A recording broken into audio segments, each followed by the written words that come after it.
दर्शकों स्वागत है आपका विधि से यूटी न्यूज में। मैं हूं कृष्णकांत सिंह। अब देखते हैं दिन भर की खास खबरें।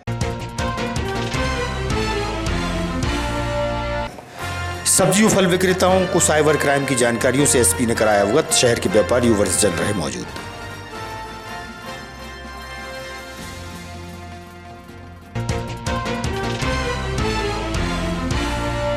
कांग्रेस पार्टी ने जलाया माधवगंज पर पुतला। भाजपा के मंत्रियों पर लगाए भारतीय सेना के अपमान के आरोप।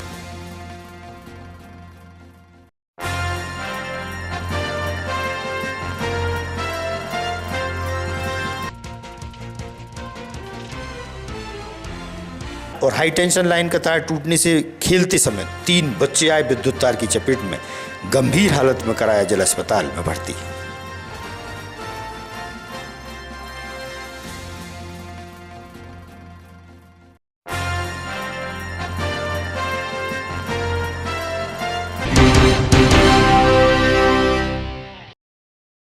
अब खबर विस्तार से। बढ़ रहे ऑनलाइन ठगी के मामलों के चलते एसपी रोहित कासवानी द्वारा माधवगंज व बालविहार क्षेत्र में सब्जी व फल विक्रेताओं को साइबर ठगी से बचने के उपायों के चलते जानकारियों से अवगत कराया गया। इस मौके पर व्यापारी घनश्याम बंसल, यातायात प्रभारी सहित नगर के वरिष्ठजन भी मौजूद थे। सबसे ज़्यादा जो फ्रॉड हो रहे हैं, सबसे ज़्यादा धोखाधड़ी हो रही है वो मोबाइल से हो रही है, साइबर अपराध में हो रही है। चोरियों की संख्या या अन्य अपराधों की संख्या कम है, उससे ज़्यादा फ्रॉड हो रहे हैं साइबर अपराध से। मोबाइल में आपके फ्रॉड हो रहे हैं। अब अलग अलग तरीके के फ्रॉड होते हैं। कई बार आपके व्हाट्सएप पे फ्रॉड हो जाता है। व्हाट्सएप पे कोई आसपास कोई आपकी ही दूसरी चीज़, कोई भी रिश्तेदार या कोई भी किसी की प्रोफाइल बना के कहता है हमारे अकाउंट में पैसे डाल दो, तो जो आपका दोस्त है, रिश्तेदार या परिचित है, उससे एक बार फ़ोन लगा के पूछ लो, हाँ भाई तुमने मांगे हैं क्या पैसे। सब्जी फल गुप्ता के पास पहुँचे और यहाँ पर नुक्कड़ अड्डे के माध्यम से आपकी व्यवस्था को भेज दिया गया। हम यहाँ विदिशा में बालविहार के यहाँ फल सब्जी विक्रेता हैं और अन्य जो यहाँ के व्यापारीगण हैं, सामान्य नागरिकगण हैं, उनके लिए एक नुक्कड़ सभा का आयोजन किया गया। इसमें मुख्य रूप से जागरूकता पैदा करना, खासकर साइबर अपराधों के संबंध में। आजकल साइबर अपराध एक बड़ी समस्या बन गए हैं। इसमें विभिन्न प्रकार के जो फ्रॉड होते हैं उनके बारे में आज बताया गया और उनसे कैसे बचा जा सकता है उस संबंध में जागरूकता उत्पन्न की गई। साथ ही सभी मान्य नागरिकगणों से अपील की गई कि यातायात के नियमों का पालन करें, हेलमेट लगाएं, मादक पदार्थों का सेवन न करें, शराब पीकर वाहन न चलाएं। इस संबंध में बताया गया।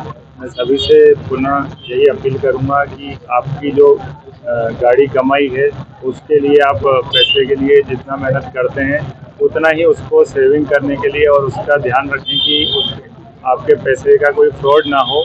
तो अपना मोबाइल जो है उसको ध्यान से रखें, अपने पासवर्ड इत्यादि नियमित रूप से चेंज करते रहें। अपनी निजी जानकारी, OTP, आधार की जानकारी ये किसी के साथ शेयर न करें। इस प्रकार की नुक्कड़ सभाएं आगे भी जारी रहेगी। जय हिंद, जय भारत। ये कार्यक्रम कौन बता रहे थे? आज जो है एक साइबर से जुड़ा हुआ साइबर जागरूकता के अभियान के तहत प्रशासन का कार्यक्रम था, जिसमें फल व्यापारी और सारे सब्जी व्यापारियों को एहतियातन जो जानकारी दी जानी चाहिए थी वो आज पुलिस विभाग द्वारा उपलब्ध कराई गई। और इस तरीके के एक्टिविटीज़ चलते रहना चाहिए ताकि जागरूकता साइबर के प्रति बनी रहे। यहाँ पर क्या मामला था, क्या है? आज हमारे फल सब्जी विक्रेता संघ द्वारा एक छोटी सी गोष्ठी का आयोजन किया गया था, जिसमें माननीय पुलिस अधीक्षक महोदय उपस्थित हुए और उन्होंने साइबर से होने वाले नुकसानों के बारे में विस्तार से जानकारी दी। मैं सभी नागरिकों और व्यापारियों से यह आग्रह करूंगा कि वो बहुत सावधानी पूर्वक वर्तमान जीवन में जिए। आज बहुत सारी चुनौतियां हैं साइबर अटैक के रूप में। बहुत सारे दुश्मन जिन्हें हम जानते भी नहीं है हम पे निरंतर आंखें गड़ाए हुए हैं। तो मैं बहुत जागरूकता से काम करने की अब आग्रह करूंगा और अगर जाहे बजाहे कोई दुर्घटना हो भी जाए तो आग्रह करूंगा कि तत्काल पुलिस से संपर्क करें, जिससे कि उन चोरों को पकड़ा जा सके। धन्यवाद। शहर के रमणीय और फूलों पौधों से आच्छादित माधव उद्यान में बड़ी संख्या में शहर के लोग विचरण के लिए पहुंचते हैं, जहां बाहर 2 पहिया वाहनों का जमघट लग जाता है। वाहन चोरी की बढ़ती घटनाओं के बारे में लोगों ने कहा कि पुलिस चौकी की व्यवस्था आवश्यक है उक्त क्षेत्र में।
आपका मुन्नालाल कहाँ सर्विस करते हो?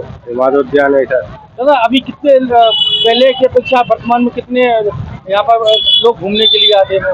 यहाँ तो 1000 से 1200 और 1500 तक आदमी जाते हैं। अच्छा, क्या सुरक्षा व्यवस्था रहती है यहाँ पर? रविवार दिन तो बहुत ज्यादा पब्लिक आते नहीं, हैं। सुरक्षा व्यवस्था क्या रहती है यहाँ पर? सुरक्षा जाइए, हम लोग देख रेख है और पब्लिक घूमती रहती है, ठंडक में आकर बैठती है।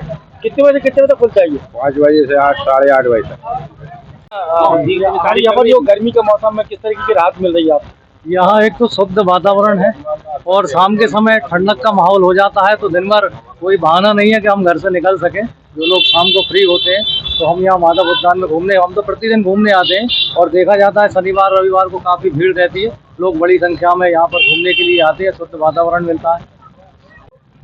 क्या नाम है आपका? मैं मानसी राजपूत जी, कहाँ घूमने के लिए आते हैं? हम माधव उद्यान में डेली घूमने यहाँ पर आते हैं और जहाँ बाकी सब तो ठीक है और गर्मी के कारण बहुत राहत महसूस करते हैं यहाँ पर, और संडे और कुछ ज़्यादा पब्लिक यहाँ पे आती है। मेरा नगर पालिका प्रशासन से एक और निवेदन है, क्या कहते हैं, सुरक्षा व्यवस्था को ध्यान में रखते हुए यहाँ पर क्या कहते कुछ पुलिस का कहते हैं यहाँ पर 1 या 2 कर्मचारी का कहते यहाँ पर उपलब्ध कराए जाए और साथ ही कैमरे जरूर यहाँ पर लगाए जाएं, ताकि गाड़ियों की यहाँ चोरी या किसी प्रकार की वो अवस्था हो तो उसको कम से कम उससे सुरक्षा बनी रहेगी। कांग्रेस पार्टी द्वारा शहर के अलग अलग स्थानों पर पुतला दहन किया गया। माधवगंज क्षेत्र में रविवार की शाम को कांग्रेसियों ने बताया कि भाजपा के मंत्रियों द्वारा भारतीय सेना का अपमान किया जा रहा है। इस संबंध में कांग्रेस जिलाध्यक्ष मोहित रघुवंशी का क्या कहना है, सुनिए आप।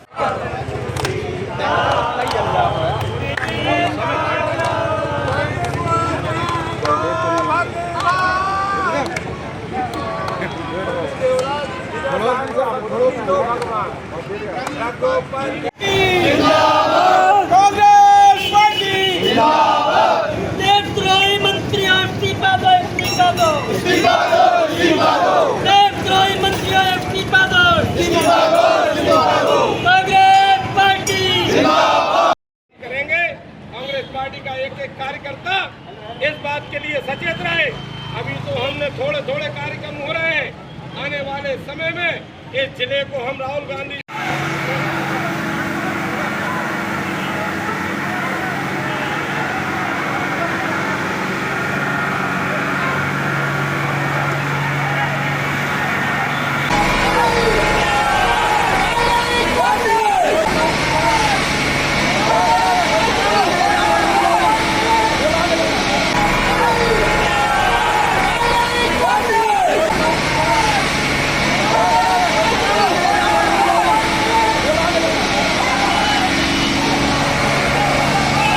संबंध में यहाँ पर कार्यक्रम हुआ था और पुतला दहन का हुआ।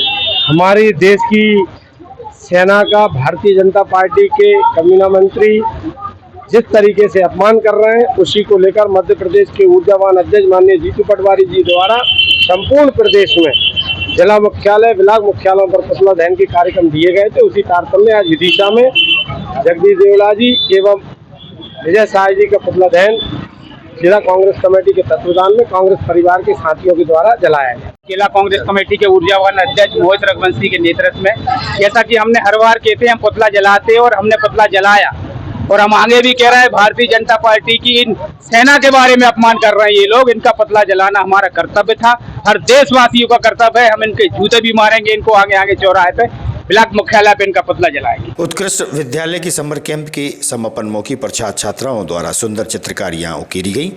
विद्यार्थियों ने पेंटिंग सहित अन्य प्रतियोगिताओं में भाग लिया। स्कूल के प्राचार्य और प्रतियोगी छात्रों से हुई चर्चा।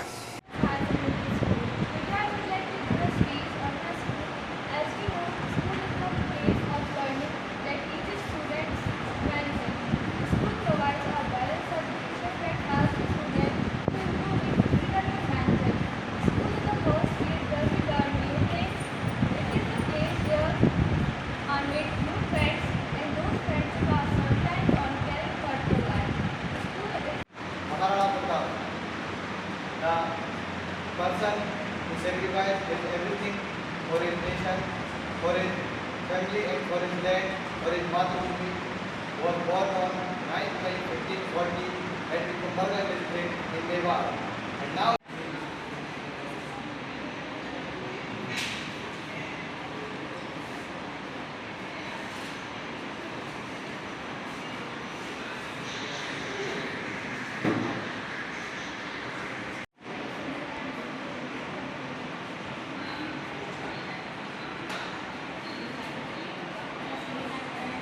ये बच्चों के द्वारा समर कैंप लगाया, आपके स्कूल के द्वारा समर कैंप लगाया गया। बच्चों ने किस तरीके का भाग लिया, क्या उनको आपने एडवाइस दी यहाँ पर? उत्कर्ष विद्यालय विदिशा में बच्चों के लिए समर कैंप लगाया गया है। इसमें 3 विधाओं पर काम किया गया है। एक पेंटिंग, नंबर इंग्लिश स्पीकिंग और team work for the sports. तो सुबह पेंटिंग और इसमें इंग्लिश स्पीकिंग का काम चलता है और बच्चे बहुत अच्छा सीख रहे हैं। और दोनों विधाएं थोड़ी अलग है। एक ऐसी पेंटिंग ऐसी विधा है जिसमें बिना भाषा के भी सब कुछ समझाया जा सकता है, और एक और इंटरनेशनल भाषा जिससे बच्चों का कम्युनिकेशन आगे बढ़े और बच्चे अंतर्राष्ट्रीय तरफ अपना नाम रोशन कर सकें। आदित्य अहरवाल। आदित्य जी, आपके द्वारा क्या किस तरीके की पेंटिंग बनाई गई है? ये वाली पेंटिंग बनाई गई, बाकी सबके और भी लोग आए थे और उनके द्वारा ये सब पेंटिंग बनाई गई। क्या संदेश है इस पेंटिंग में? अपनी भावना प्रकट करना, मतलब कि कोई मतलब अपने इमोशन वगैरह जो भी हो वो ड्राइंग में आते हैं इस टाइप में। विदिशा के सभी ब्लॉकों की स्व सहायता समूह द्वारा संचालित शासकीय उचित मूल्य की दुकान संचालकों द्वारा अपनी कई समस्याओं को लेकर जिला प्रशासन को ज्ञापन सौंपा गया है। देख लो कहाँ है हमारे सहायकों की संख्या ज़्यादा है, ध्यान रखिए।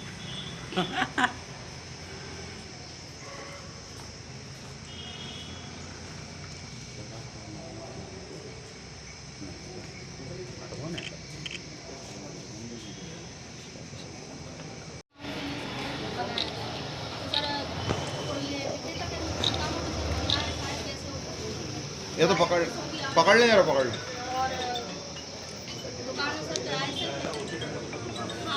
क्या नाम है आपका?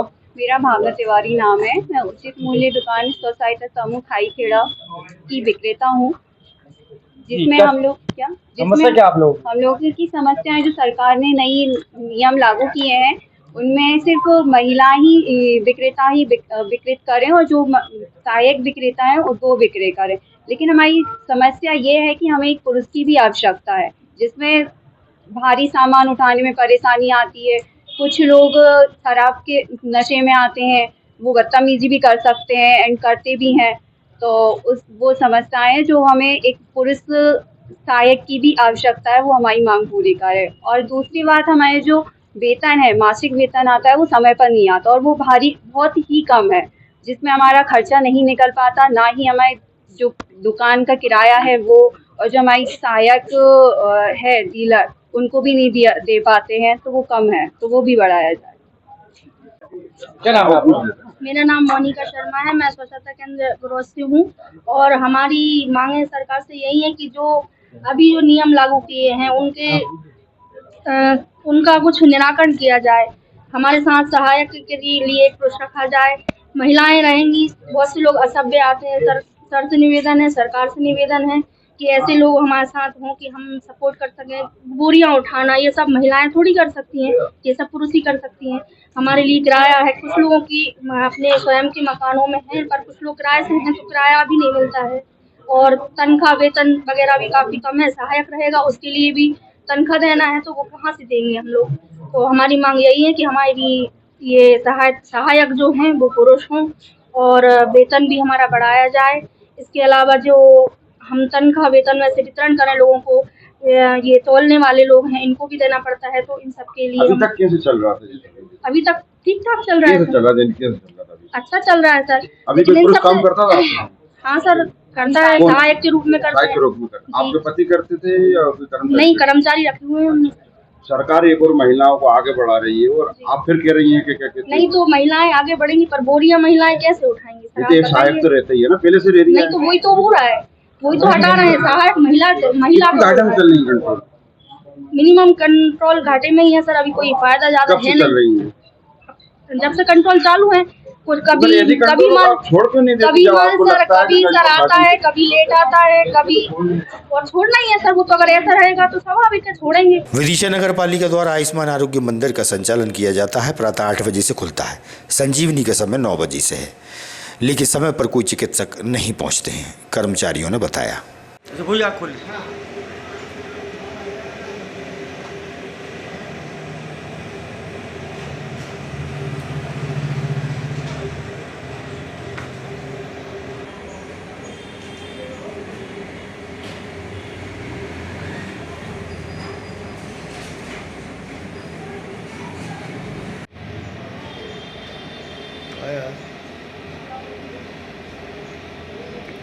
कहाँ की दवाई मिलती है?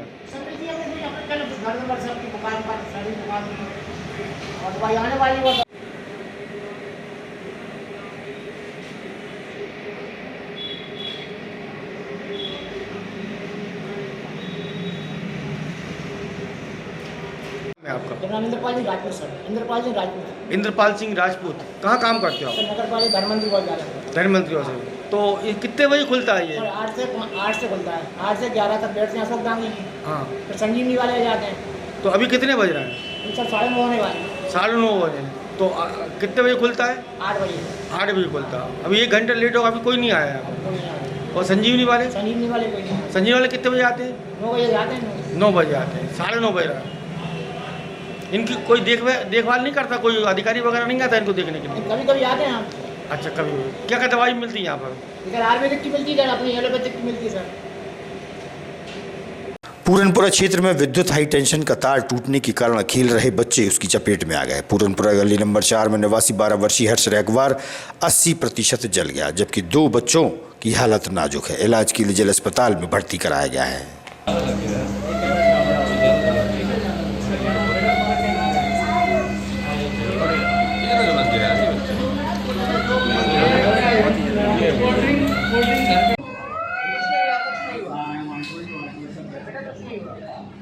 अपने रिश्तेदारों के साथ भोपाल से पिकनिक मनाने आए हलाली डैम पर 2 बच्चों की डूबने से मौत हो गई। एसडीआरएफ की टीम ने शवों को बाहर निकाला।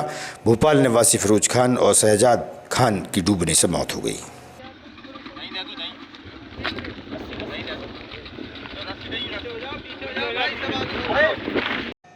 आगामी खबरों के लिए आप देखते रहिएगा विदिशा न्यूज़। हमें दीजिए इजाजत। नमस्कार।